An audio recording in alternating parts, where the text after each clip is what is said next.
So I don't know if you guys are tracking the whole doomsday clock, Russian war, the bullshit in America right now, but I'm going to go ahead and say I'm thinking the clock needs to be updated.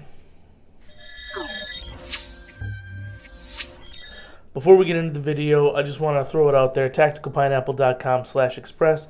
It is our universal mount holsters. We are currently shipping within a week, so if you haven't ordered because you wanted to make sure all the kinks were worked out, they're all fucking worked out. Our new manufacturer is killing it. Get out there, order them now, tacticalpineapple.com/express, $89.95, and you don't want to miss out. We're going to be doing these for a little while. And then we may add some things. Maybe we'll get rid of some things. You never know what the fuck we're going to do. So, without further ado, let's get into it. Now, the doomsday clock, right? I'm pretty sure everybody watching this is aware of the doomsday clock. The whole University of Chicago atomic scientists created it after, the atom bomb and the Manhattan Project and all that stuff. But it's been in the news recently, more or less under Trump, because everybody was saying, there's so much risk for nuclear war and blah, blah, blah. And we're running like 2 minutes to fucking midnight, right?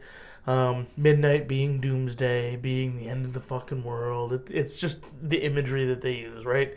Well, as of January 20th, 2022, the essentially bulletin.org posts it. They said that we're 100 seconds to midnight, which means we're a little bit more than a minute and a half to midnight. Is that good? Is it bad? What does it mean? I don't know, right? Well, so dig into it. And their thought process is talking about, the election last year in America and the new hope and prospect for a good America and this and that. And, obviously this was, like I said, determined January 20th, 2022. So prior to Russia going, I think we need to go visit Ukraine.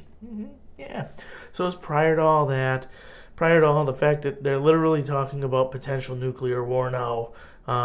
Things are drawing closer. America pulling fucking oil.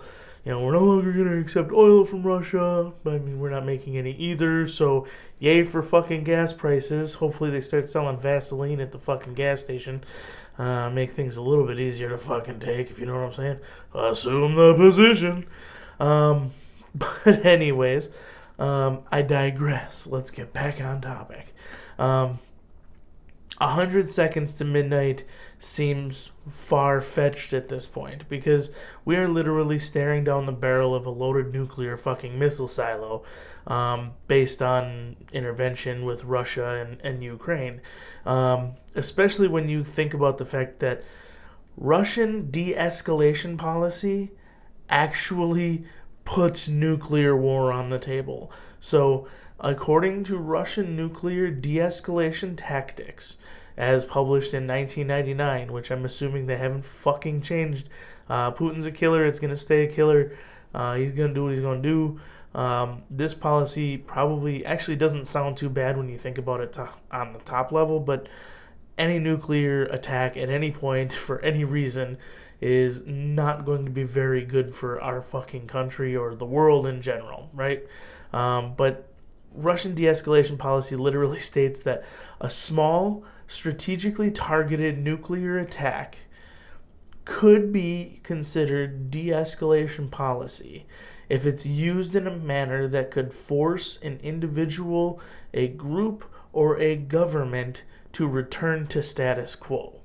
Now, obviously, I don't believe Russia's going to be de-escalating themselves with a targeted nuclear attack, but the fact that they believe that it is de-escalation could mean that they could use the threat or an actual nuclear attack as a means to get everybody else to back the fuck off and them to just kind of creep back into the shadows.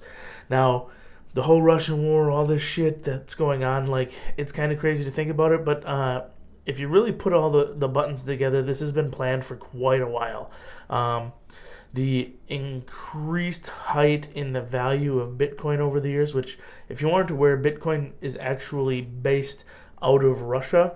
So, and the sudden crash of Bitcoin prior to the Russian military taking endeavors into Ukraine. I would say there's a pretty good likelihood that the cryptocurrency known as Bitcoin was actually used to fund the war into Ukraine, and wherever else this may end up going over time. But I'm just saying, right? Ukraine, Russia, this has been going on a long time. Bitcoin is, nobody knows shit about it, and it fluctuates, goes up, goes down, and it just so happened to crash right before Russia invades Ukraine. So there's that. Obviously, oil pipelines shut down around the world. There's going to be gas and fuel shortages. Gas and fuel shortages mean that things don't get delivered. It's going to be an absolute fucking shit show here. I don't even know where things are going to go, but I am literally just saying I think maybe it's time to update the doomsday clock. I'm guessing, based on what I'm reading, what I'm seeing, and the way things are looking, we are probably within 30 seconds to midnight. So something just to keep an eye on.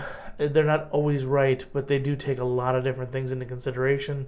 And, it's nuclear risk is probably the number one driver to all of these issues.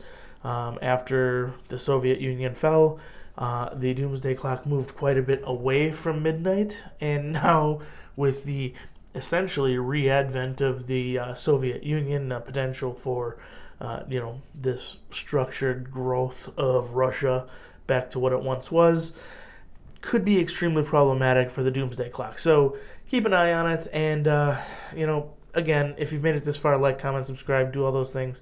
I'll see you guys in the next video. Until then, carry your pistols. Brandon fucking hates them.